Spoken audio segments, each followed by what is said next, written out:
प्राचीन समय में एक सुंदर नगर था। उसमें एक नदी बहती थी। वह बहुत ही डरावनी व भयानक थी। उसे सभी लोग उस नदी से डरते थे। कहा जाता था कि इस नदी में कोई भूत रहता है जो लोगों को खा जाता है।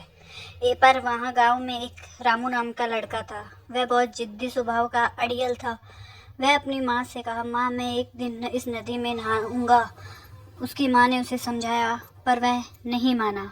रामू अपनी माँ से जिद कर कर नदी में नहाने चला गया और कहा कि मैं इस नदी से जीवित वापस ही लौटूंगा, देख लेना तुम सबका डर खत्म हो जाएगा। उसकी माँ ने कहा, बेटा ये नदी बहुत डरावनी है, गहरी है, इसमें भूत रहते हैं, आने जाने वाले लोगों को वो खा जाती है, इस नदी में तू मत जा। पर वह नहीं माना और माँ के समझाने पर भी वह उस नदी में जाने को तैयार हो गया। रामू अपने दोस्त के साथ उस नदी में नहाने के लिए गया।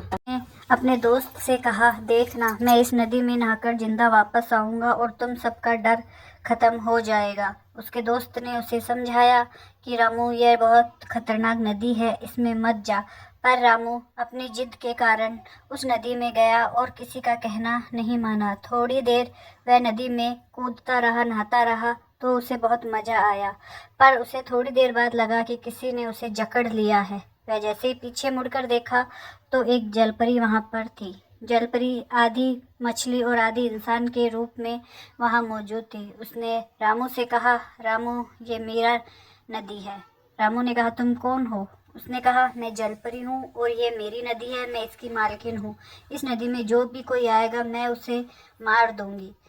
रामू ने कहा कि तुम ऐसा क्यों कर रही हो? जलपरी ने कहा, ये मेरा क्षेत्र है और यहाँ मैं किसी को नहीं आने दूंगी। इस तरह उसने रामू को भी मार दिया। यह सब देख के उसके दोस्त भाग खड़े हुए। वे गांव के अंदर गए, सभी लोगों को उन्होंने इकट्ठा किया और यह बात बताई। लोगों में बहुत गुस्सा आया और उन्होंने कहा, इस तरह तो हमारे गाँव के सभी आदमी मारे जाएंगे और गाँव खाली हो जाएगा। रामू की माँ भी यह सब बातें सुन रही थी। लोगों ने विचार किया और एक योजना बनाई। सभी लोग इकट्ठा हुए, नदी के पास गए। वह सब औजार लेकर नदी के पास खड़े होकर उस नदी पर जलपरी पर आवाज़ लगाई। जलपरी भी उनके सामने आई और आपस में झगड़ा हुआ। उन्होंने कहा, तुम इस नदी को छोड़ जाओ। लेकिन जलपरी वह नदी छोड़कर जाने को तैयार नहीं हुई और उनसे लड़ाई करना चालू किया। आपस में तलवारबाजी करते हुए सभी लोगों ने मिलकर जलपरी को मार दिया। जलपरी मरते मरते भी उन लोगों को ये कह कर गई कि इस नदी में जो भी नहाएगा वह मर जाएगा। पर ऐसा नहीं हुआ। सभी लोगों ने नदी को साफ सुथरा किया, नदी को स्वच्छ बनाया और उस पानी को उपयोग करने लगे। लोग आपस में उस नदी के बारे में बात करने लगे।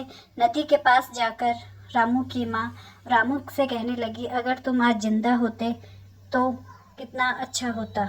मैं